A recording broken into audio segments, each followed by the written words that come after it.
नमस्कार विद्यार्थी मित्रांनो, तुमचं रॉकस्टार विराट पवार या यूट्यूब चॅनलवर हार्दिक स्वागत आहे। या यूट्यूब चॅनलवर आपण रोज नवनवीन स्पर्धा परीक्षेसंबंधित असलेल्या लेटेस्ट घडामोडी आणि त्याबद्दल आलेले परीक्षेमध्ये विचारण्यात आलेले प्रश्न यांचे विश्लेषण घेत असतो।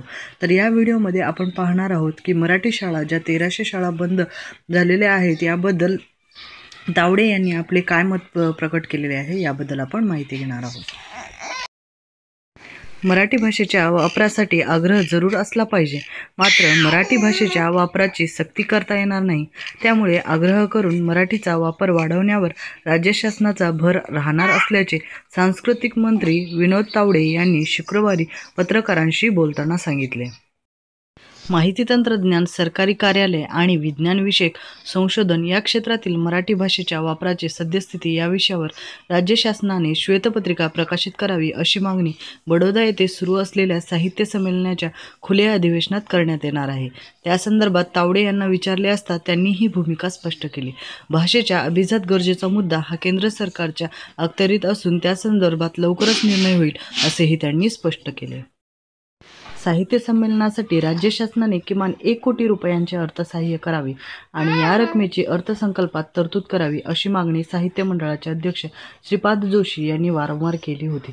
त्याकडे लक्ष वेधले असता तावडे यांनी साहित्य संमेलनासाठी तरतूद वाढवण्यात येणार असल्याचे स्पष्ट केले आणि याविषयी अर्थसंकल्पात तरतूद करण्याचेही असेही त्यांनी स्पष्ट केले।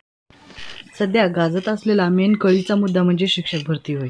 शिक्षक भरती संदर्भात विनोद तावडेंनी बरेच वक्तव्य केलेले दिसून येतात, तर यावरही आधारित काही पत्रकारांनी त्यांना प्रश्न विचारलेले दिसून येते। महाराज सयाजीराव गायकवाड यांनी 1892 मध्ये प्राथमिक शिक्षण सक्तीचे केले होते। राज्य शासनाने 2016 मध्ये शिक्षण हक्क कायदा आणला।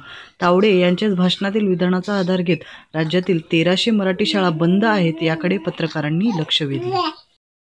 त्या संदर्भात तावडे म्हणाले, पटसंख्या कमी असलेल्या अनेक शाळा राज्यात आहेत। अशा शाळांतील विद्यार्थ्यांना दुसऱ्या शाळेमध्ये शिक्षण देण्यात येत आहे। त्यामुळे शाळा बंद केलेल्या नाहीत, तर इमारती बंद झाल्या आहेत, अशा पद्धतीने तावडे यांनी विधान केलेले आहे। आता तावडेंच्या या विधानांची यथार्थता आणि सत्यता किती आहे हा काळ आपल्याला सांगूनच दाखवून देणार आहे की येत्या शिक्षक भरतीमध्ये रिक्त जागा किती काढतात आणि अतिरिक्त जागांचे समायोजन लवकरात लवकर करून भरतीबद्दल काय निर्णय घेतात याबद्दल सगळ्यांचे लक्ष वेधून आहे। शिक्षक भरतीबद्दल लेटेस्ट अपडेट प्राप्त करण्यासाठी चॅनलला सबस्क्राईब आणि शेअर करायला विसरू नका। धन्यवाद।